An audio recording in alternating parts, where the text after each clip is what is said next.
Hi, this is Malini. This video is about VI characteristics of various types of elements. In the two previous videos, we have discussed about the different types of elements such as active and passive elements,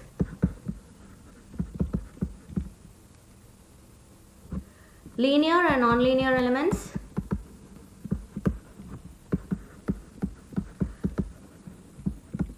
unilateral and bilateral elements,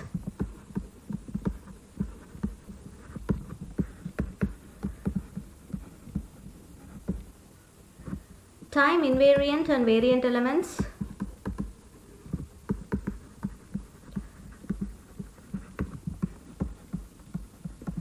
lumped and distributed elements.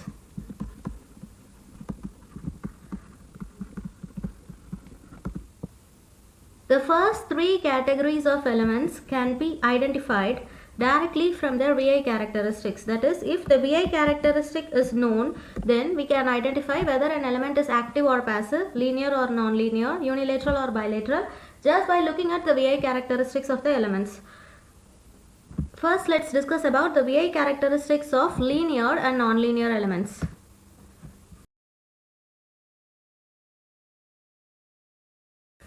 We know that the linear elements must satisfy the properties of homogeneity as well as superposition.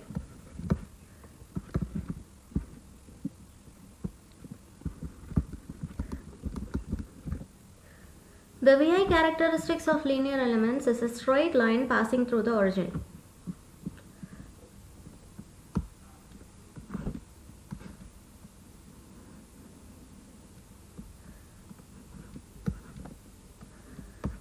So, the VI characteristics of linear elements must be a straight line passing through the origin. Now, this is a characteristic of a linear element. Similarly,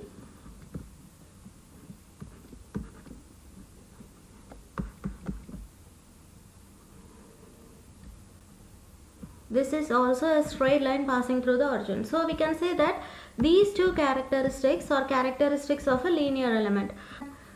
Resistor is a linear element, so resistor will have a VI characteristics similar to this VI characteristics.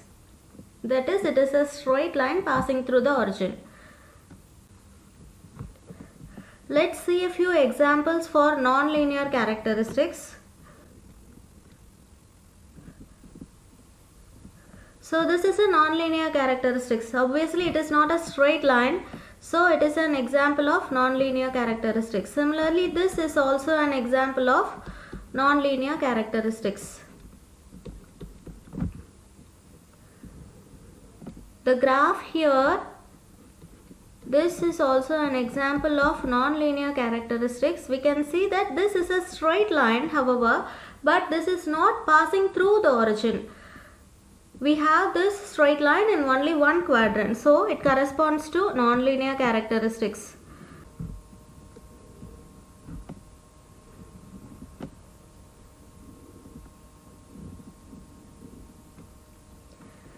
See, this is also an example of nonlinear characteristic. This is a straight line, but it is not passing through the origin.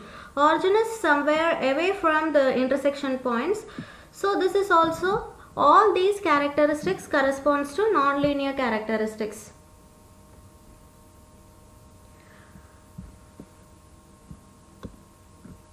Our next classification is active and passive elements.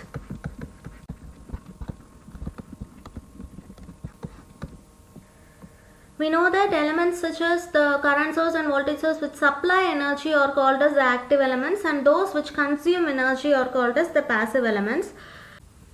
The active element can be identified directly from the VI characteristics just by examining the slope of the characteristic curve. That is, the slope of the VI characteristics, the dV by dI curve, must be negative. If it is negative, then we can say that the element is an active element. That is, the element supplies energy. Otherwise, if the slope is positive, then we can say that it is a passive element.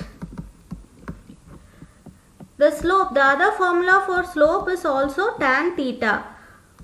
So if tan theta is positive, then it is a passive element, otherwise it is an active element.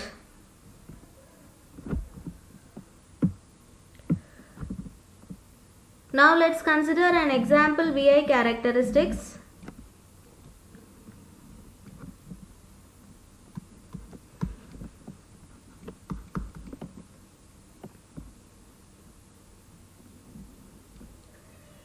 This is the VI characteristic of a resistance. Now we know that it is a linear element. From this VI characteristics, if we find the slope, that is tan theta, theta is nothing but the angle, this angle theta. So tan theta, when we calculate tan theta, this is the first quadrant, this is the second quadrant, the third quadrant and the fourth quadrant. We know that theta will be positive. Tan theta will be positive in the first quadrant as well as in the third quadrant. Tan theta will be positive in the first and third quadrants, and it will be negative in the second and fourth quadrants.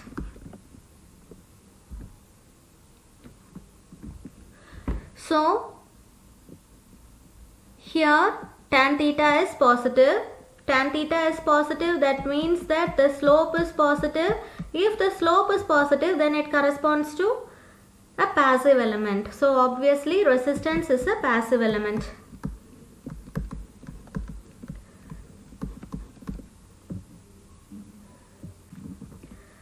Now let's consider one more VI characteristics.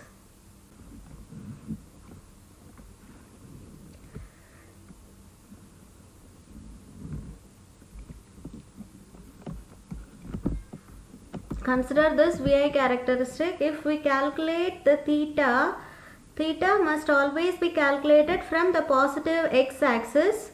So if we calculate theta, theta lies in the second quadrant. So in the second quadrant, the value of tan theta is negative. Therefore, this is a VI characteristic of an active element. Since tan theta is negative, it is the VI characteristic of an active element. Let's see a few more examples.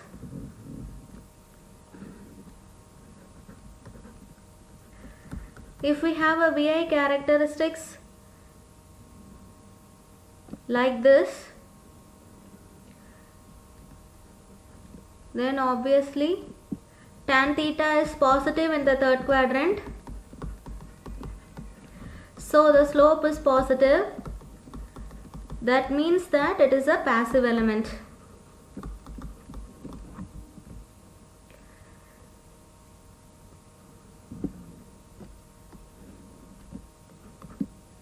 Now let's consider a VI characteristics like this.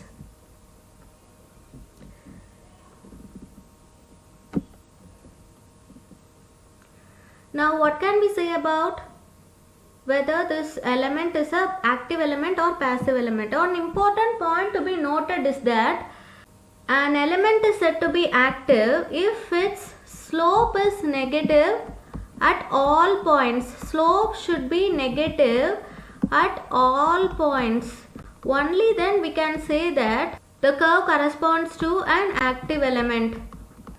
If and only if the slope of the characteristic curve is negative at all points, then we can say that it is the slope corresponding to an active element.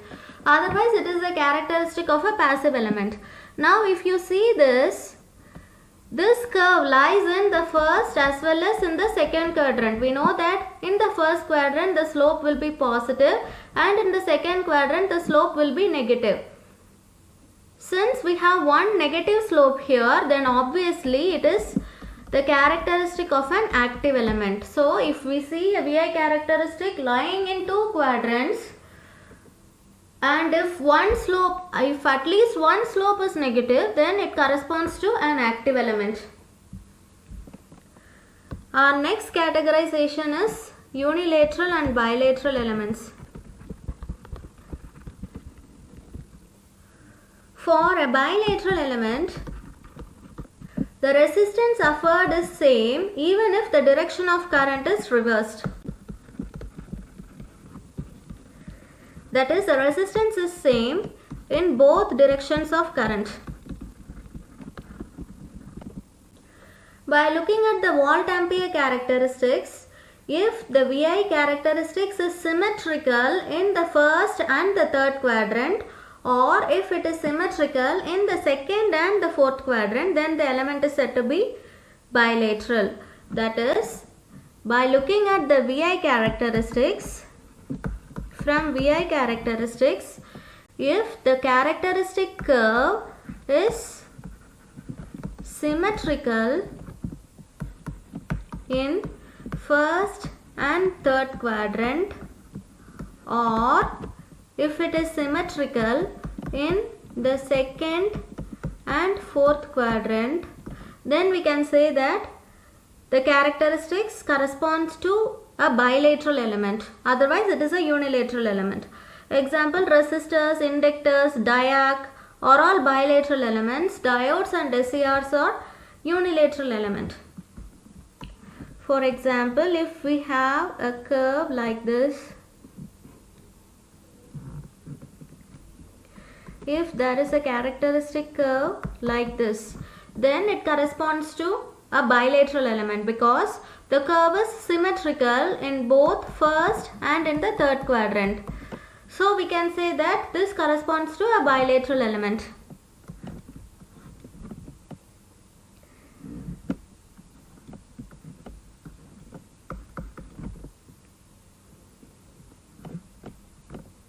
This is a characteristic curve of a diode. We all know this. From this, it can be seen that the resistance offered in the forward as well as in the reverse directions are both different.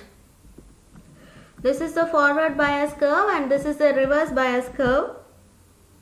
So this device, that is the diode, it offers different resistances in the forward and in the reverse directions. So we can say that just by looking at the VI characteristics, it is very well known that the VI characteristics is not symmetrical in the first and the third quadrant. So it is a unilateral element.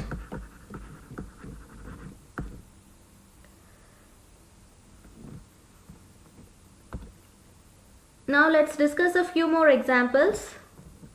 Our first example is a resistor. We have discussed this already. This is a VI characteristic of a resistor. Is a straight line passing through the origin. So from this characteristics, it can be said that this is a linear element. It is a passive element because the tan theta is positive in the first and the third quadrants.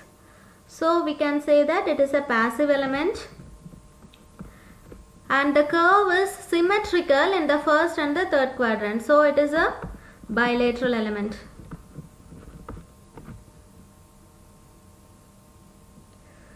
Let's quickly discuss a few more examples.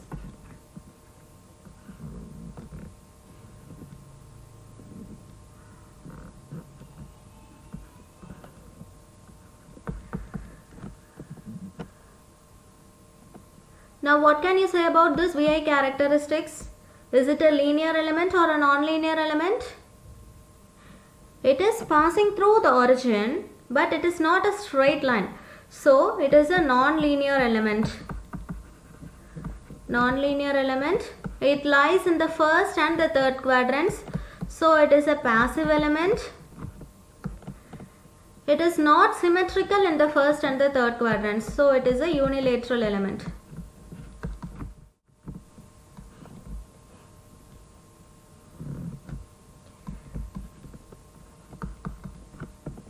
Consider this VI characteristic. Yes, it is a non-linear element. It is passive since it is present only in the first quadrant and tan theta is positive in the first quadrant, and it is unilateral because it lies only in one quadrant.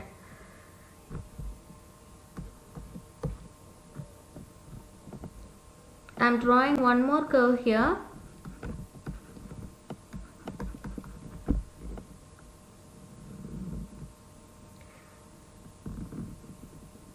So what can we say about this curve?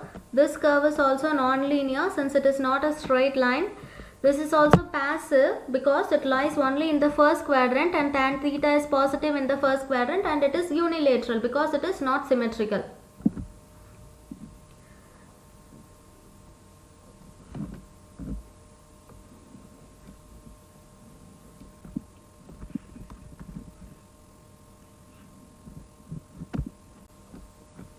So what can we say about the VI characteristics? It is non-linear, passive. Is it unilateral or bilateral? It is unilateral. Obviously the magnitude is not the same. The magnitude is different. Here we have larger magnitude of voltage and here we have smaller magnitude of voltage. Though the shape of the curve may seem similar, the magnitude is not the same. So it is a unilateral element. Now this is a VI characteristic of a diac.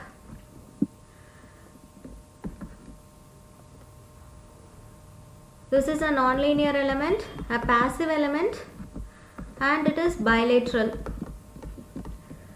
because it offers same resistance in the forward as well as in the reverse direction. The curve is symmetrical in the first and the third quadrants. So it is a bilateral element.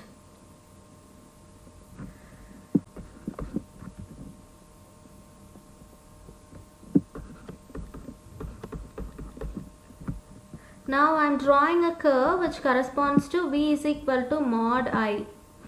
This is the curve which corresponds to V is equal to mod I. From this curve it can be seen that it is non-linear. Is it passive or active? It lies in the first as well as in the second quadrant. In the first quadrant tan theta is positive, whereas in the second quadrant it is negative.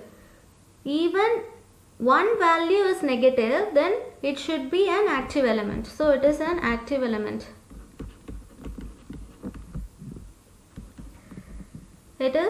Is it a unilateral element or a bilateral element? From the condition for bilateral element, it should be symmetrical in the first and the third, or in the second and the fourth quadrant. But this curve, it lies in the first and the second quadrant, so it is a unilateral element.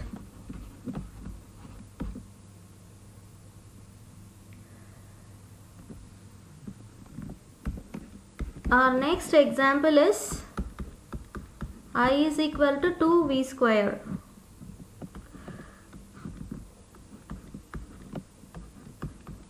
So this curve will be something like this. Okay. Now what can we say about its linearity? It is a non-linear. Obviously it is non-linear. Is it active or passive? It lies in the first and the fourth quadrant. In the first quadrant it is positive, and in the fourth quadrant tan theta is negative. So even if one value is negative, it is an active element. So this is the VI characteristic of an active element, and it is unilateral.